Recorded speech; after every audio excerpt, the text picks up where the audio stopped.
Well, hello again, and please continue to enjoy your lunch. In the interest of time, though, we're going to get the program started. And I did want to encourage you to be thinking of some questions, because there will be an opportunity for some Q&A at the end of these presentations. So I'm going to introduce both speakers and then invite them up. They'll make their remarks, and then there'll be a few minutes for a Q&A at the end. Our two speakers, and these folks are no strangers to the Chamber. They have participated in various programming throughout the year, both extremely good at what they do, so we're really grateful to have them back. Brian Gottlob is the Director of the New Hampshire Economic and Labor Market Information Bureau. Prior to accepting that position back in 2019, Brian was the principal of Polycon Research, which is an economic consulting firm located in Dover, New Hampshire. And for more than 3 decades, Brian has analyzed economic, demographic, labor market, and industry trends for corporations, trade associations, government agencies, and legal and lobbying firms. He has completed studies on a wide range of economic, demographic, and labor market issues in 30 states. And prior to Polycon, Brian was Vice President for Fiscal and Economic Policy at the New Hampshire BIA. Our second speaker this morning, Phil Sletten, is the Research Director at the New Hampshire Fiscal Policy Institute, where he's worked for more than 7 years. He conducts research and analysis related to the state budget, state revenues and expenditures, the economy, and the economic security of Granite Staters, with a focus on residents with low and moderate incomes. Phil was named the 2020 Young Professional of the Year by the Chamber, as well as one of New Hampshire Union Leaders 40 Under 40 in 2021, and one of Business New Hampshire magazine's 40 Influential Leaders in New Hampshire in 2024. He previously served for 3 years as a performance auditor for the New Hampshire Office of Legislative Budget Assistant. Phil is born and raised in New Hampshire. He earned his bachelor's degree from Grinnell College and holds a Master of Public Affairs from University of Wisconsin. He's also a graduate of Leadership New Hampshire, class of 2018. So, gentlemen, thank you so much. And I think we're going to start with Brian Gottlob. Thank you, Tim. This is on. A couple of things. One, thanking Eversource, their sponsorship. Without them, I would be stuck in my office most of the time. They sponsor almost all the events that I seem to be at. I expect a W-2 in the mail at the end of January. Other things, just quickly, I tend to have a lot of slides, too many. I'm going to try to zip through many of them so I don't cut out time for Phil.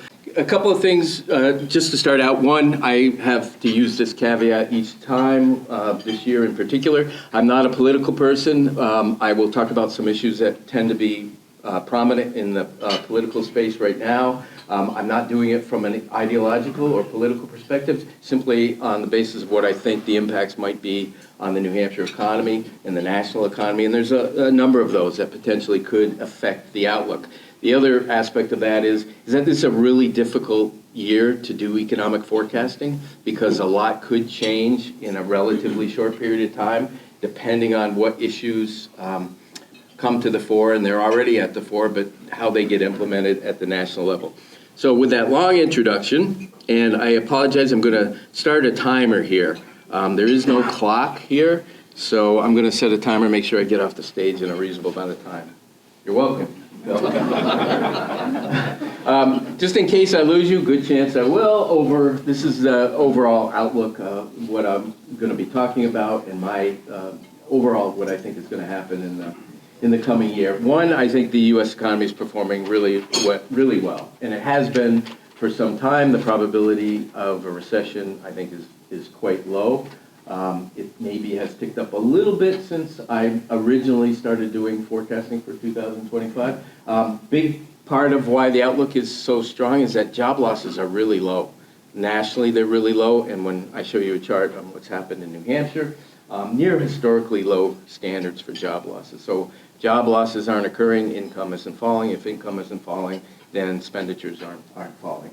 Then consumer spending is remaining strong, because wages have been for almost 2 years now, not necessarily what you hear in the news, wages have been rising faster than inflation for a while. That supports spending.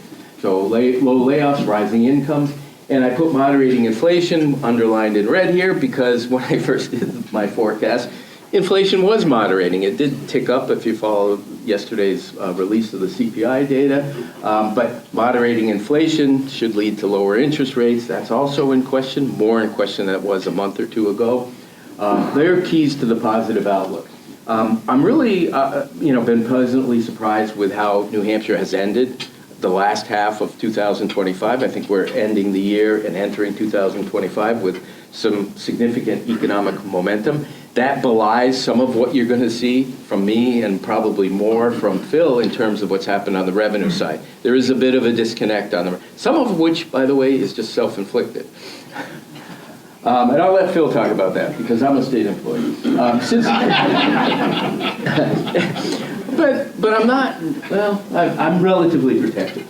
Since June, the state's rate of job growth has risen faster than the nation. And that's a change in trend that I'll show you. Big part of why I think job growth has been as strong is that we're seeing new business starts at a rate faster in New Hampshire than nationally, and about 40% of job growth is related to newer businesses, or either businesses that are moving here or starting up. So been a big part of the success story recently. Big issue for us, of course, demographics, labor force constraints. They're the real challenges. They've been challenges for a long time, so that's not anything new. And my message to when I speak to different groups and lawmakers is supporting movement into New Hampshire is really key to our labor force growth. We have been seeing more people dying than being born, the negative natural population growth. So that's absolutely critical. Getting to another key issue, without available housing, we're not going to be able to support that movement into our state. And if we don't support movement into our state, our population isn't going to grow and our labor force isn't going to grow. I know those are controversial. Bad news about rising housing prices is that housing prices have risen. Good news is that it incents builders and people to build more housing. So we'll hope that continues. Other optimistic, this is a national figure. Small businesses have been particularly pessimistic about the economy, despite what I have said is a relatively strong economy. Well, when you think about that, why is it? Small businesses always take it on the chin when things like prices rise. They're less able to accommodate cost increases in cost and materials than bigger businesses. Wages have risen significantly over the past couple of years. Those two things in combination have really hurt smaller businesses. In addition to labor shortages that have occurred in the last couple of years, bigger businesses have scooped up a lot of talent from smaller businesses because they've been able to pay higher wages. So I understand why small businesses haven't had the same positive outlook. One thing that happened post-election, optimism jumped up, and that's not unusual. Small businesses generally are more optimistic when there is a Republican administration, and I think that's the effect there, because their economic circumstances didn't change that dramatically. Big key, from my perspective, to why the economy, I think, is going to continue strong in 2025 is this chart right here. Two things. The red line is year-over-year inflation. I don't have yesterday's, because I provided this chart. I don't have yesterday's CPI number. If you did, you'd see it had inched up a little bit. But the red line shows where inflation was, after the Russian invasion of Ukraine. It has been coming down, but it's been a little bit sticky lately. The green line is average wage growth in the nation. And that varies greatly by low wage versus high wage. Lower wage workers have generally seen higher wages. But the worst pessimism in the nation by households was during that period that's shaded there. That's when inflation was much higher than wage growth. People's buying power, spending power was severely cut back. So, I look at things like consumer sentiment was very low during that period of time. But for almost 2 years now, wage growth has been faster or higher than has been inflation. That's supporting a lot of spending. And as long as spending continues at a good rate, consumer spending, household spending is 70% of the U.S. economy, 70% of GDP. As long as that continues, as long as layoffs are very low, as I will talk about more, then it's almost impossible to have a recession. What could blow it up? Well, an international event, there could be a severe oil shock, much less likely. I'll talk a little bit about that. But that's very much key to the overall outlook. And this is just consumer expenditures, real consumer expenditures, year-over-year growth. And that's on all things, not just retail. Increasingly, it's on services. It's on things like, medical expenditures. It's on travel. Things that couldn't occur during the pandemic, we cut back dramatically on. You couldn't get different kinds of health care. You couldn't travel. You couldn't stay at hotels. You couldn't, as I always say, couldn't get a haircut. But now people are doing all those things, so spending across the board has been rising. Again, positive overall. Big reason why I think New Hampshire's doing as well is this chart. And it just shows new business formations based on applications for employer identification numbers. And I take a subset of those, which are businesses that are most likely to hire people. So it's not sole proprietors here. It is businesses that hire. And looking at 2020 as the base year, just what's happened in the U.S. and what's happened in New Hampshire. And again, that's a big reason why job growth has been, in New Hampshire at least, has picked up in recent months. Well, this is that chart here.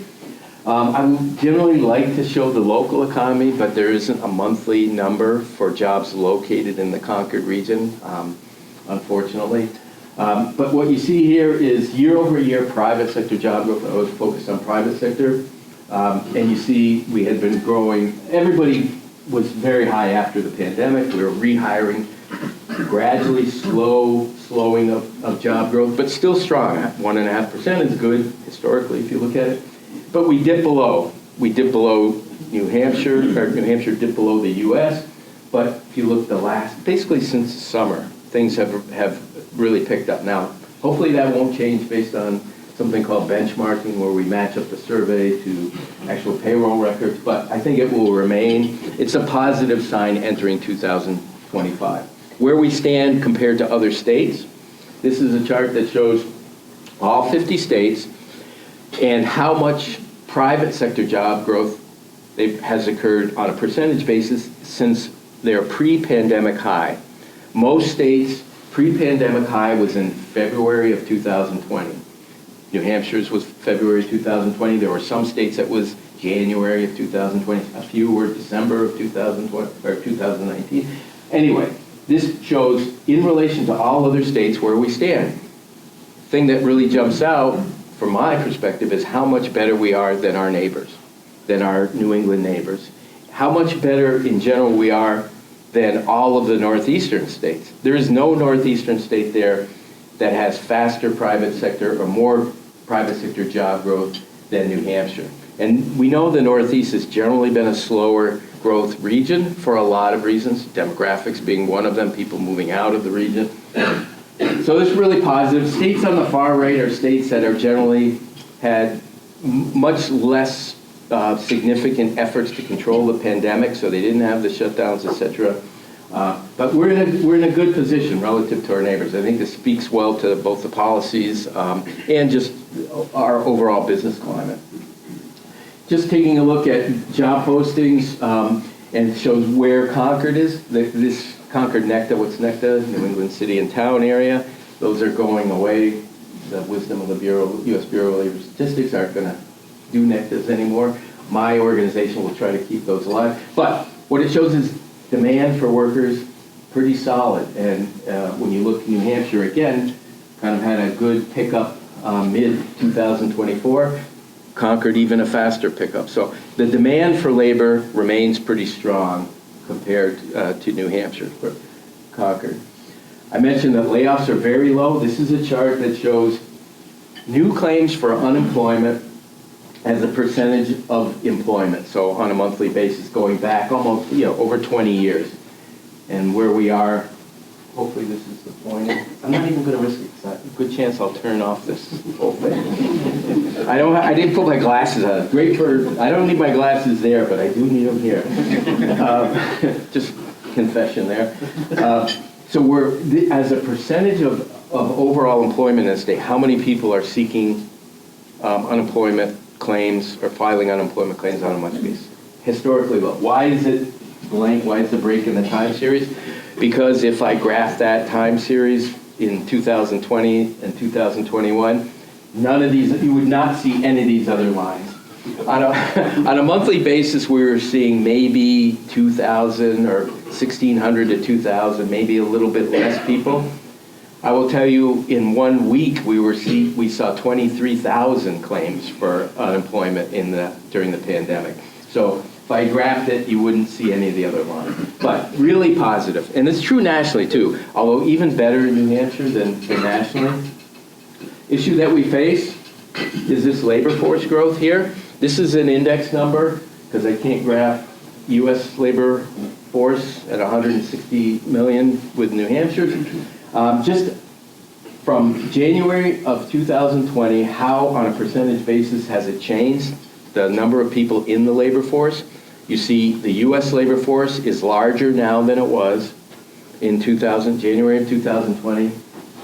But New Hampshire, which is the red line, and the purple line, which is the Concord, neck, again, New England city and town area. And just to highlight what communities are in the Concord NECTA, you can see there. It is not back to the full size of the labor force. That seems pretty inconsistent with the chart that I showed you in terms of employment growth. Why would that be? Well, a couple of reasons. One, these numbers could be wrong, and that's a possibility, because those numbers are based on surveys of households. That's one possibility. Another possibility, and I think a very real possibility, is if you look back at that chart I showed you in terms of job growth among our neighbors, not nearly as strong. And I think people from other states are more seeking work in New Hampshire. We won't know that for sure for a couple of years. There is data that will show that, but it's 2 years old. By the time it's based on administrative records, it takes a couple years to get. But I think because other states, we traditionally send a lot of people to Massachusetts to work. But we do gain people from some other states. I think more of people from other states. They are not counted in our labor force. If they work in New Hampshire and live in Maine or live in Massachusetts or Vermont, they're in their labor force, but they can be counted among our employment. So I think that's a big part of why that is. Long explanation for that. Getting to some of the key issues. Oh, I've got 4 minutes, less than that. No, you're good. Big reason, why we focus on some of the issues that I know, Phil will talk about. A lot of people are talking about things like housing, immigration. This just shows sources of population growth in our 3 northern New England states. How does population grow? It grows in 3 ways. Natural population growth, more people being born than are dying. That's natural population, or the reverse. More people moving into your state than are leaving your state, net domestic migration. More people coming into your state from another country that are moving out, that's net international migration. If you look at this chart, 2010 to 2024, New Hampshire's had the greatest population growth, but the sources of it have been quite different. We've got much more international migration, much less net negative population growth, but you can expect that negative number to grow, because now we are consistently seeing more people dying than are being born. We have very low birth rates, and I say this all the time, very low birth rates in our state. It is a sign of success, not failure. We have well-educated women who participate in the labor force at high rates. That's a sign, and it's generally associated with lower birth rates. It's a positive thing. But it does cause demographic issues. The thing I won't even talk about Vermont, because from my perspective, that's a demographic mess. 10 years, they had 10 years of net out-migration. They had a couple of years of net in-migration when people escaped density due to the pandemic. But I circled the net domestic migration. Why? Maine has almost exactly the same size population as New Hampshire. It has a weaker economy for sure, and certainly not as dynamic an economy. Why would they be attracting as many more, 25,000 more people than New Hampshire? Well, I think it has a lot to do with the housing situation. And this is a chart that shows a rolling 12-month sum of building permits. Now, generally, I track building permits. We don't have a data on exactly how many of those permits got built, but if Traditionally, it had been about 90 to 95% of permits were eventually translated into starts. So I don't know for sure, but what this does indicate is there's a lot more willingness or ability, for whatever reason, to permit more housing units. And it began about a decade ago or a little bit more, about the time when we started to see that big difference. So I think this is a key, and unless we pick that up, and it is picking up, that number, we're on track in 2024. I only had through November. We're on track to have more housing permitted than any time since 2007 and 8. So, you know, the message is starting to get there, but we've got to do that if we're going to accommodate labor force, population growth. Almost done. This is just a chart that shows where we are for net domestic migration. We'll spend a lot of time on that. I did want to talk a little bit about international migration. There we go. I should be done. Keep going, Brian. I'm almost done. But how important international migration is. It's very easy for us in New Hampshire to talk about how the benefits of international migration. We are not overrun. Our communities are not overrun. We don't, on balance, and I have a number of charts that aren't included here, we, on balance, get well-educated, better educated individuals from other countries. They, you know, over 50% have college degrees. They participate in the labor force at higher rates, and they are employed at higher rates than our native-born population. So they add significantly. They are key players in a lot of our industries, important industries. You know, manufacturing, professional, scientific, and if I put healthcare up there, they'd be high, very high.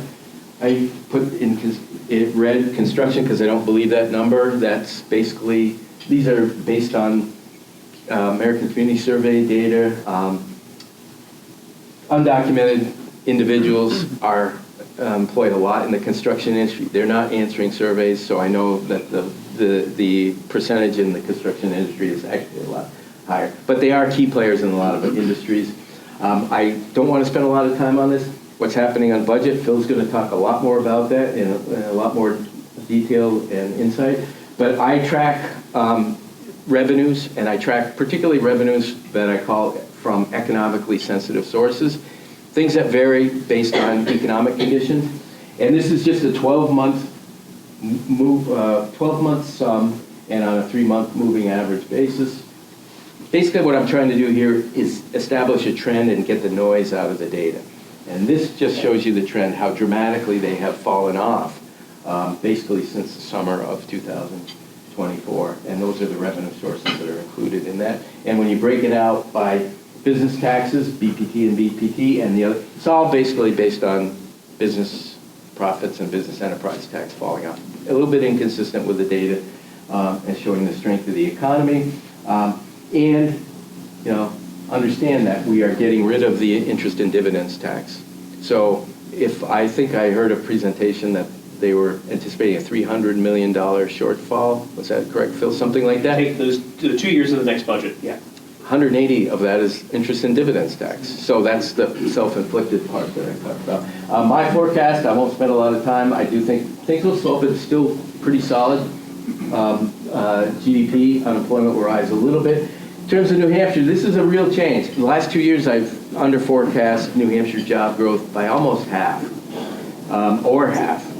This year, I don't want to make that mistake. I do think it's going to slow, but so much is uncertain. And for the first time since 2022, I think, I actually think that New Hampshire could have faster job growth than the U.S. And with that, I will stop and turn it over to Phil. Oh, I did want to say, these are some of the threats. I apologize. I forgot. These are some of the threats, and I already talked about them. Higher tariffs could keep inflation from falling, interest rates rising, etc. I won't spend a lot of time on those. But you're welcome to copies of the presentation. I think I sent a copy, so. Sure. Apologize. Sorry, I was going to say, don't let anybody take my dessert. I didn't even have mine. Thank you, Brian. Thank you, everyone, for your time this afternoon. Thank you to the Greater Concord Chamber of Commerce and to the sponsors Really appreciate the opportunity to be here. It's always hard to follow Brian, but he's laid a nice foundation for me, so it makes my job a little bit easier here. My name is Phil Sletten. I'm the research director at the New Hampshire Fiscal Policy Institute. NHFPI is a nonprofit, nonpartisan, independent policy research organization that's based right here in Concord. We examine the state budget, state revenue, the state economy, and the economic security of granite staters, particularly those of us with low and moderate incomes in the state.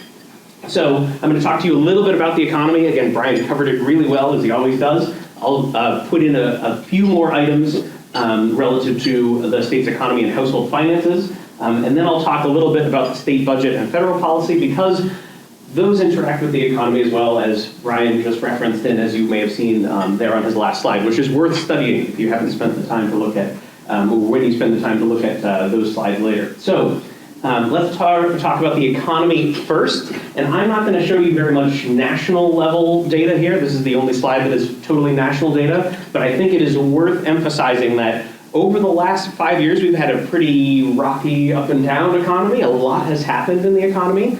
And I think it's pretty remarkable that we've had what is the so-called soft landing, maybe not completely yet, but it's been a relatively successful slowdown of inflation. Inflation was quite painful in the middle of 2022, which is when it peaked. And you can see here the bars. This is going back, for those folks in the back, this is going back to the beginning of 2021 all the way through the end of 2024. The bars are job growth, and the line is consumer inflation. So we saw quite a bit of job growth recovering from the COVID-19 pandemic nationally, and consumer inflation peaked a little bit after that job growth started to subside. The economy was really hot. It was not growing fast if you measure it in terms of gross domestic product, but it was growing fast in terms of the labor market. And then we saw inflation peak and inflation drop off. And so this is the economy cooling a little bit, that growth rate slowing down, the Federal Reserve raising interest rates. And there was definitely a risk that the economy was going to be in a situation where it was losing jobs, right? We were in a recession. And not only did that not happen, but this is, sort of what you would expect the script to look like if you could write it, with some exceptions. One is that inflation is still a little bit elevated now, right? We're still a little bit above where the Fed would want us to be.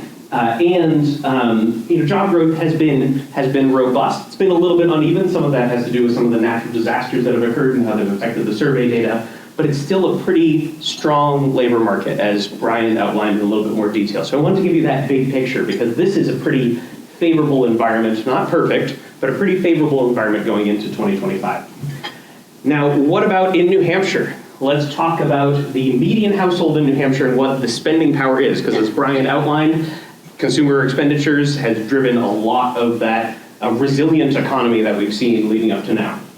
This is median household income adjusted for inflation in New Hampshire, starting at $50,000. I've zoomed in so you can see some of the patterns, and that inflation adjustment is in orange. Going back to 2005 and all the way to 2023, we unfortunately don't have data for 2020. People were doing other things other than answering surveys, or at least this survey at that time, and the Census Bureau was pretty busy too. So 2007 is the pre-Great Recession peak. That level of income, when you adjust for consumer prices, that level of income was, it was the high point until you get to about 8 to 10 years later, and then just before the pandemic, it was inching up again. After the initial impacts of the pandemic, if you look at 2021, median household income actually went up quite a bit relative to 2019. And so a very different economic recovery than from the Great Recession. It's a very different economic event. Then we saw in 2022 inflation eat away at median household income growth. So that was where inflation-adjusted spending power for the median household in New Hampshire fell behind. It rebounded some in 2023, got about to the same level that it was in 2021. So that's a very good sign. We don't have these data yet for 2024. You saw the data that Brian presented that showed wages outpacing inflation, although that gap was narrowing. So we'll see what it looks like in 2024, especially with New Hampshire-based data. But that's still, again, the best data we have here suggests maybe even if it's slowing down, it's still a good sign going into 2025. Now that was the median household income. What's the distribution of incomes around that median? You can see on the pie chart to the left what that distribution looks like. And to characterize it a little bit, median household income was about $97,000 in 2023 in New Hampshire. That's for all household sizes, and the average household size is about 2.4 people in the state. It's a little less than what it is nationally. Nationally is closer to 2.5. About 16% of households, regardless of size, had incomes of $200,000 or more in 2023. About 1 in 4 had incomes below $50,000. And about 11% had incomes below $25,000 in 2023. Again, regardless of size, or this is agnostic about sizes. That could be a 1-person household, that could be a 4-person household, for example.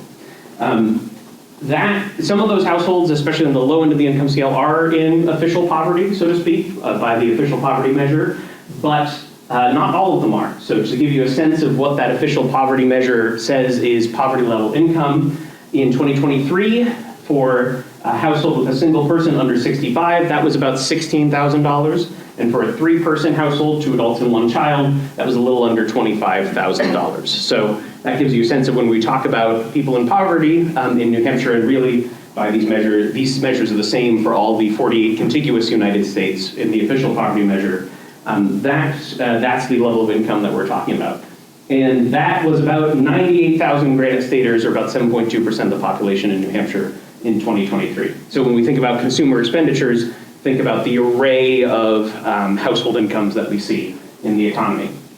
Now, how can we quantify those consumer expenditures? What is the cost of living in New Hampshire? Now, there are 2 measures that I like to use that I think are comprehensive and get at what one of them describes as a modest but adequate cost of living. One is the Massachusetts Institute of Technology's Living Wage Calculator. The other is this one, which is the Economic Policy Institute's Family Budget Calculator. 2 different sets of researchers using 2 different sets of methodologies. This one is only done by county, which is why you see 2 pie charts here. On the right is Coos County. For 2 adults and 1 child, this was estimated to be about $72,500. And left is Rockingham County, the most expensive county in the state. That was about $94,500 for the same household. And this cost of living when I say modest but adequate, it doesn't assume any cost related to higher education. It assumes you're renting as opposed to having purchased a home, and doesn't assume anything associated with saving for an emergency or for retirement, for example. So these levels of income are substantially higher than what we see as those poverty level incomes, and again, not knowing exactly what each household was in terms of the composition of those households on the last chart, higher than many household incomes there as well. And this is one of the 2 calculators. The MIT calculator actually has higher numbers for these estimates. They're relatively close, but they're higher numbers. So and one thing I do want to mention too, just about the slices of the pies. Brian already talked a fair bit about housing. You'll notice that housing is the second largest or the largest slice of the pie on each of these.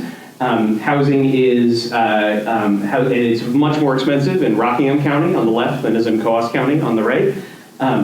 To give you a sense of that, if we compare 2019 to 2024, rents have gone up. A median rent for a 2-bedroom apartment with utilities, that's gone up about 36%. For a median price single-family house sale in New Hampshire, that's gone up 71% over that 5-year period, right? Which is faster than what we've seen for income growth. Childcare, I also want to mention as well, which is the darkest blue slice of the pie here. And this is for a household with 1 child. If we take a household with 2 children, a 4-year-old and an infant, center-based care is a little under $32,000 on average in New Hampshire for that household, and that's in 2023. 2023 was actually a 12.5% increase in prices just from 2022 for childcare. So those 2 components of the budget in particular, of the household budget in particular, are taking up more and more of potential household expenditures, which means that households have more trouble engaging in other parts of the economy, right? Buying other goods and services. And one of the measures that we have that goes beyond the poverty measure and goes just beyond just income is actually asking people, as the Census Bureau does, how difficult has it been for you to afford usual household expenses in the last 7 days? So this is an interesting way of measuring the economy because it's how people feel about how much their budget is able to cover their expenses. And unfortunately, we don't have these data from before the pandemic. The Census Bureau actually made this survey in response to the pandemic. And we have data from 2020 and 2021. These are New Hampshire-based data. And in both of those, about 1/4 of adults said it was somewhat or very difficult to afford usual household expenses. It's actually a little lower in 2021, probably in part because of some of the federal aid associated with the enhanced child tax credit, enhancements to the earned income tax credit, a lot of aid that was directed particularly at lower income households. That expired in 2022. We also saw inflation pick up, as you saw on my first slide, and that was particularly true after the Russian invasion of Ukraine. Think about what was happening with fossil fuel prices, food prices, et cetera. That was more constraint on household budgets. That level, 1 in 3 adults saying it was difficult to afford usual household expenses, held into 2023, and then dropped a little bit in 2024. So again, a good sign going into 2025, but there's a lot that we don't know about 2025 and how that could affect household budgets. But again, a sign that we can be a little bit more optimistic on that front. Okay, speaking of household budgets, let's move to the state budget and how federal policy and the state budget interact. Because, as Brian outlined, the state budget may be facing some fiscal challenges. This is just a quick snapshot of where we are in the state budget process now. We are in the governor's phase of the state budget. In about a month, she will provide her state budget proposal to the legislature, and that will kick off the most public phase of the state budget process.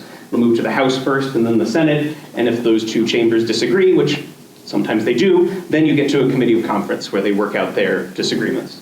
Most of the time there's a committee of conference, although there wasn't this last cycle.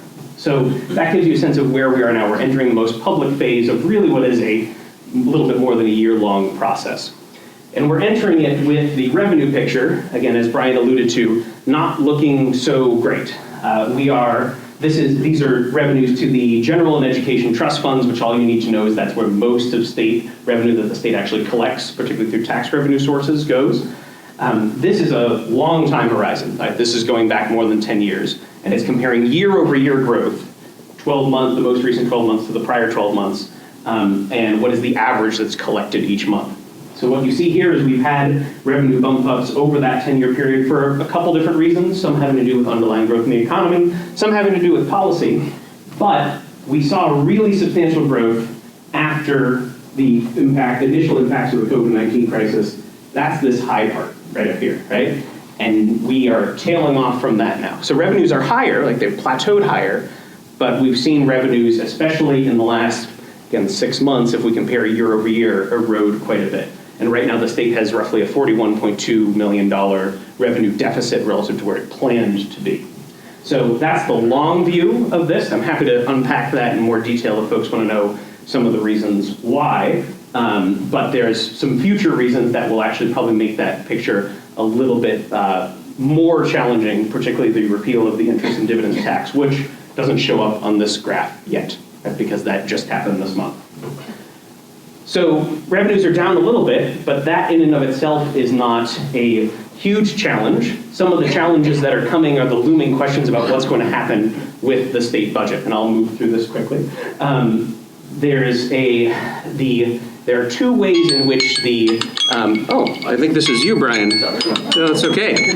I'll dismiss it. I am controlling. There's the children who are nominally in the care of the state at the Youth Development Center and contracted entities. That care was not as it should have been in many cases, in too many instances.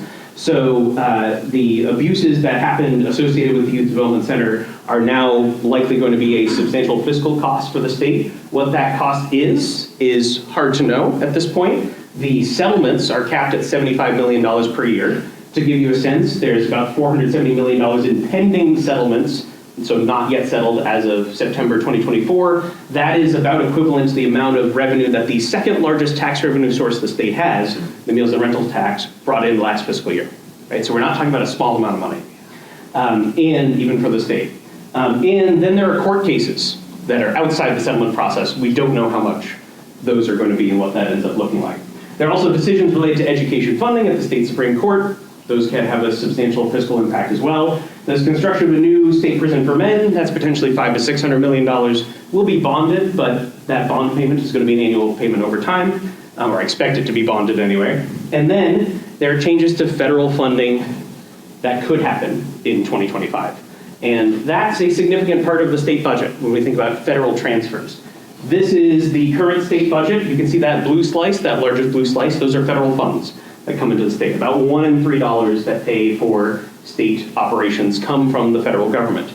And that's not unique. New Hampshire's not the only state that has that significant portion. We're about in the middle of the pack, a little less than the median state, but certainly not an extreme in terms of the importance of federal funds in the state budget. What is in those federal funds? Medicaid is the single largest program. It's the single largest program the state operates in dollar terms, and it's a state-federal fiscal partnership. It was about $2.5 billion in expenditures in state fiscal year 2024, provides health coverage for about 184,000 people. Of that $2.5 billion, about 1.4 came from the federal government. So anytime you hear discussion of changes to federal Medicaid policy, that could move the needle in a really significant way when it comes to the state government's funding, and that then puts pressure on other parts of the state budget. That includes the Medicaid expansion program, the Granted Advantage program in New Hampshire. That was about $427 million of the total. Right? So if you hear about changes to that, that's actually a 90-10 match. The federal government pays for most of that currently.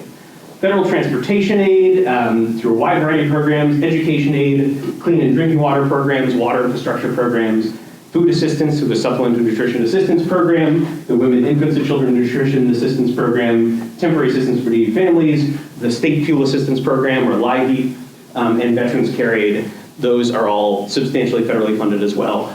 This list is not comprehensive, right? To just give you a sense of how important and pervasive, if you will, not the best term to use for it, but federal funds are everywhere in the state budget, or most everywhere, I should say. And federal funding has been, as a percentage of the state budget, relatively consistent over time. It's been about 30% of the state budget throughout this time period, 2006 to 2025, that's fiscal year 2025. So again, if there's a substantial change there, that would be a substantial break from what we've seen in recent years.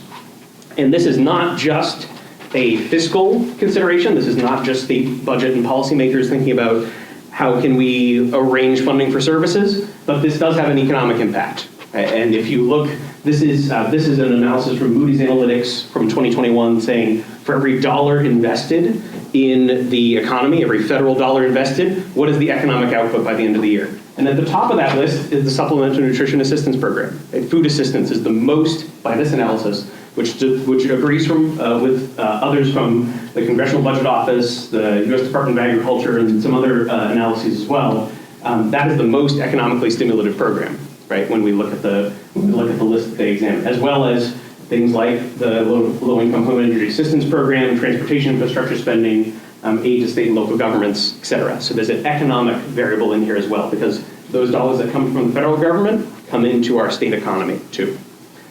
So overall, the state economy, and I'll be very quick, the state economy is doing quite well, and we're entering 2025 showing that the economy overall has been quite resilient. There are a fair number of households in the economy who are struggling, and we see that in both the income data and in the survey data. State revenues are declining, both due to some exogenous factors, such as changes in corporate profits, and some state policy decisions that affect the state business taxes, as well as tax repeals, the tax repeal of the interest and dividend tax that is coming up next year, or this year, I should say. And federal funds, if they were to change substantially, does change what the economic and state budget picture looks like quite a bit. The economy and state revenues are also subject to considerable uncertainty in this time period. The range of possible outcomes is not as wide as it was when state budget policymakers were getting together in 2021. I think that was a wider range of possible outcomes then, but we're still talking about a very wide range nationally, globally, when it comes to the economy, when it comes to policy, et cetera, of possible outcomes. So there's some other resources online, and I think we go back to Tim to moderate us for questions. Yes, is that please. correct? Thanks for your time. I appreciate it.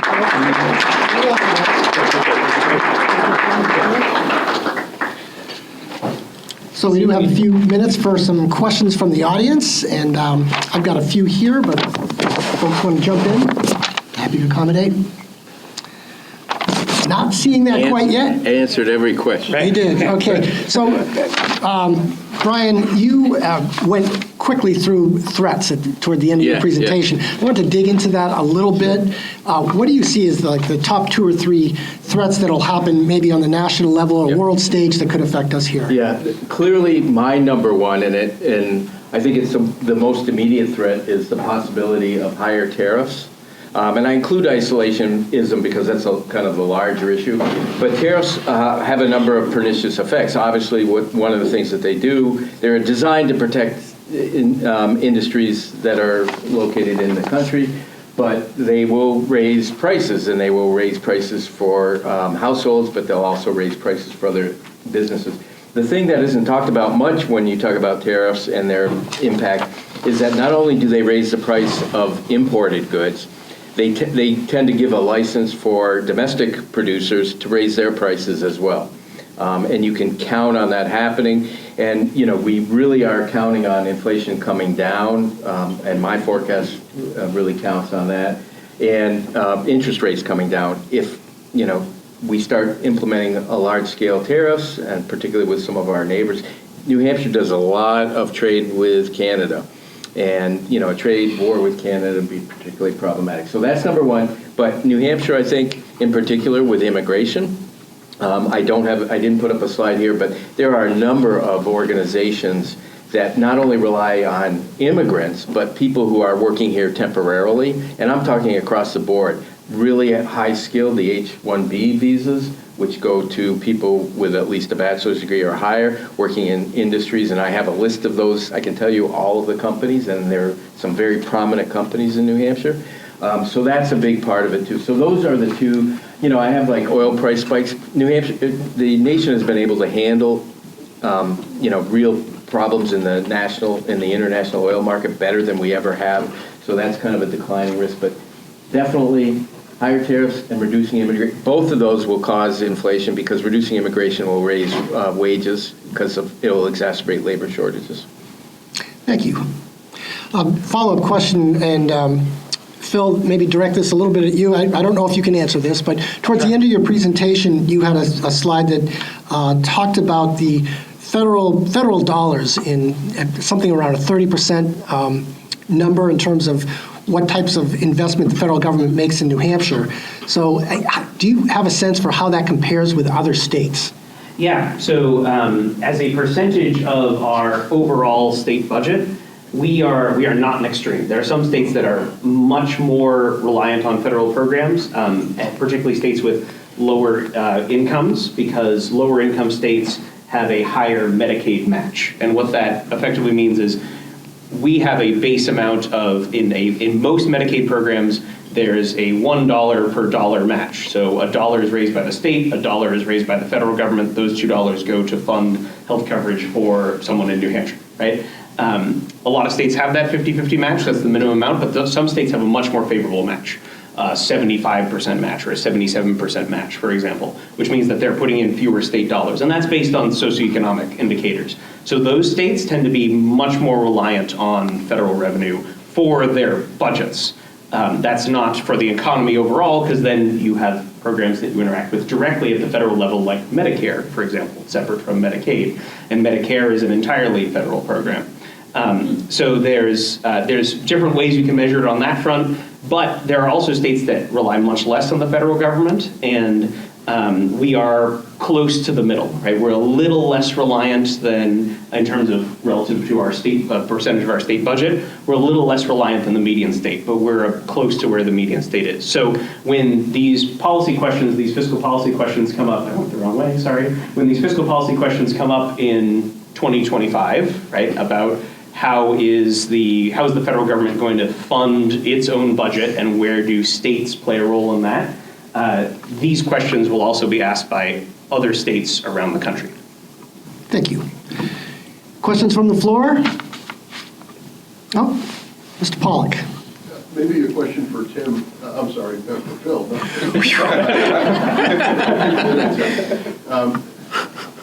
Typically, when you have the legislature and the governor's office from the same party, you can predict some smoother sailing at budget season.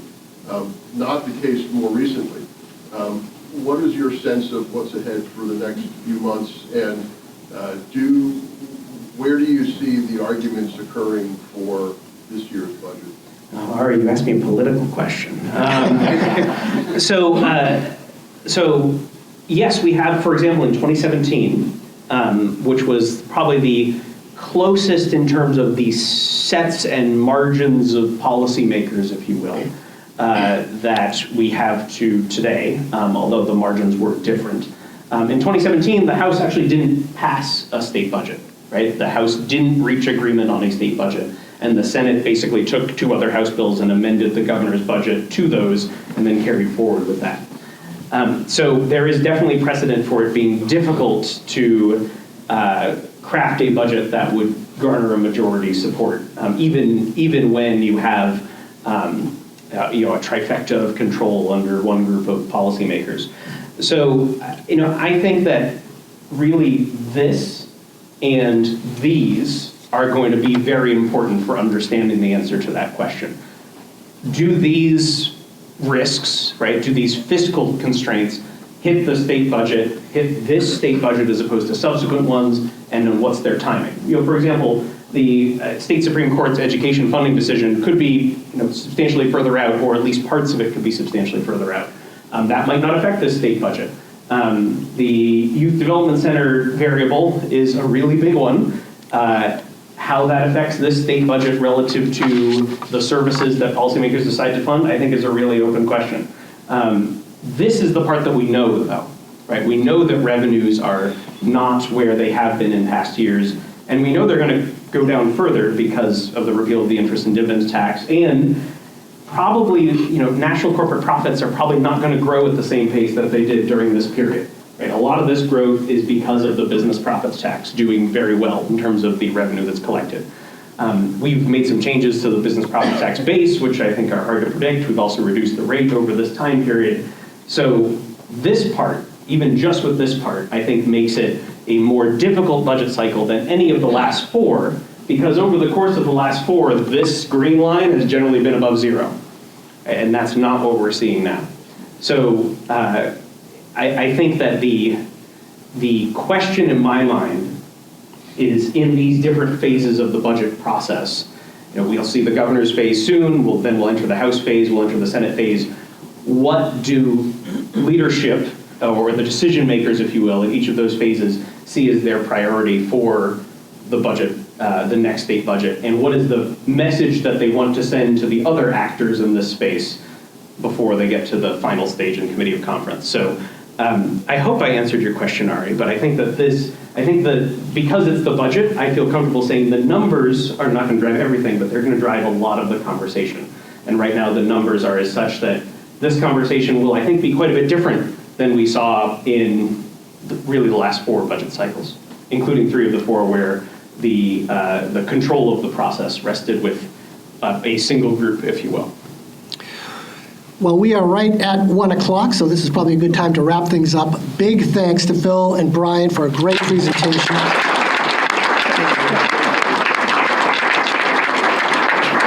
And again, thank you to our generous sponsor, Eversource. Really appreciate your support in this organization and many others in the greater Concord area, so thank you so much.